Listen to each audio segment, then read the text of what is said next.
This is Monty with Build Brothers, starting my digital inspection for a realtor. We're at a property in the Rancho Bernardo area, and for these digital inspections, we always like to start underneath the eaves just to get an idea of the condition of the wood. Now, the eaves consists of, we have the fascia board, we have the rafter tails, and then we have the starter boards. And does look like we do have some signs of a little bit of wood rot, particularly in that area. I didn't see too many concerning parts underneath the eaves. Looks like that this was painted, fairly recently. But moving on. Now, this house was constructed in 1987, and my guess is this is the original roof because of a couple factors. Number one, there's no drip edge. So drip edge is that metal flashing that goes along the fascia board and allows for the water to freely flow off and go into the gutters and not soak into that wood. And you can see hidden underneath the shadow board is the fascia board, and again, there's no drip edge. We do have gutters though.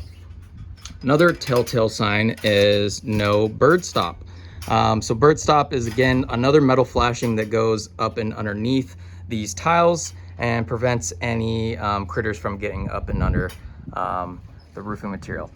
Now you can see we have a Malibu style concrete tile roof, and you can see the underlayment is crumbling. The underlayment is always going to be the most important part of the roof. That is, the essentially the line of defense that keeps all of the elements from soaking into the roof decking. So this is very crucial. And you can see how all of that underlayment is collecting into the gutters, essentially just disintegrating as time goes on. And this is going to be natural, for a roof this age. You're going to start seeing multiple points of failure. So you can see water standing on the underlayment as well, a little bit of debris. And another sign that this tells me that this is original is the penetration. So we have what you called mortar flashing. On an updated roof, well, we're actually going to use metal. So this tells us, again, that this is original. We have a couple broken tiles and chips and cracks. This particular style of tile is very prone to chipping. You can see along the valley metal that this area is very crowded.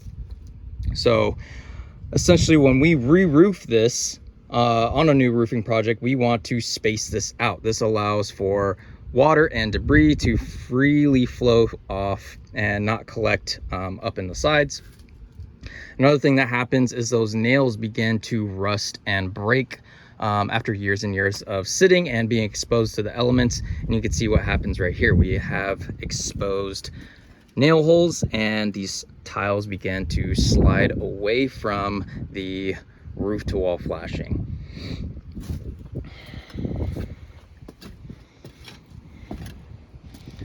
All right, I went ahead and put these tiles to the side just so we can see the consistency in the felt paper underlayment condition. And you can see it's very soft. It's very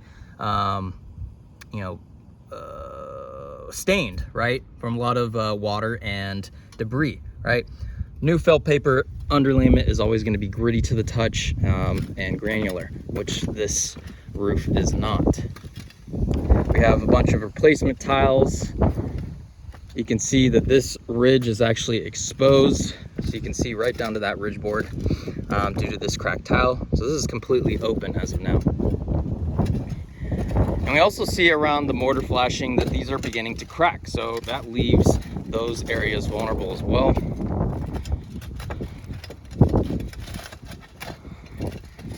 Again, look at all the water staining that we see on here.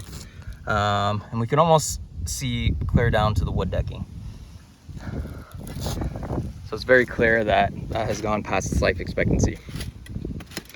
Looks like these caps were actually stacked on top. We have a couple areas where these nails are actually exposed. So So that's not good. Looks like some of these tiles are actually stretched and they're not being covered. So that's another crucial aspect of this roof that's, you know, allowing water to get up and under there. And my guess is these are the extra tiles that, you know, have been placed right there. Definitely want to get rid of that debris. And then the mortar on the ridge caps as well are starting to give way. This one is completely eroded.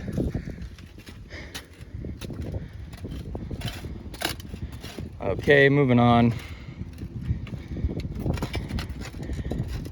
Another interesting spot we have is this flat junction where we have modified bitumen torch down. So ideally what we want to do with this part is add TPO. TPO is a single ply synthetic membrane. It's used on a lot of commercial buildings. It's highly resistant against water and bacterial growth and actually reflect the UV rays. So it keeps the area cool. So that's what we would ideally put right here. Again, I went ahead and moved this slip tile and you can see the condition of that felt paper. We have another cracked tile. So what's the conclusion? I believe that this roof has gone past its life expectancy. It's very clear that this needs to be replaced. There's too many crucial spots where, you know, this is actively leaking. I wouldn't be surprised if water is collecting up and under this wood decking anytime it rains. So what I'm going to recommend is a full lift and reset on this roof. What we want to do is lift up these tiles, replace any broken or cracked tiles, stack them on the ridge, and then update the felt paper underlayment. What we use nowadays on tile is the titanium FR peel and stick underlayment. It's very, very good. That is the best underlayment that you can get. So that is what I'm going to recommend for the underlayment on this roof. And then wood replacement is always an unknown factor. We can't determine the amount or extent that needs to get replaced until we actually tear off that old material. So that gets done on a discovery basis. Another thing that will be added on a new roofing project is brand new drip edge. Drip edge will be applied to the entire perimeter, and then the penetrations will add flashing to those. And a good example, you can see the difference of a roof that has been updated versus one that hasn't. So it would have brand new flashings on there. And then this roof will be good to go. Thank you.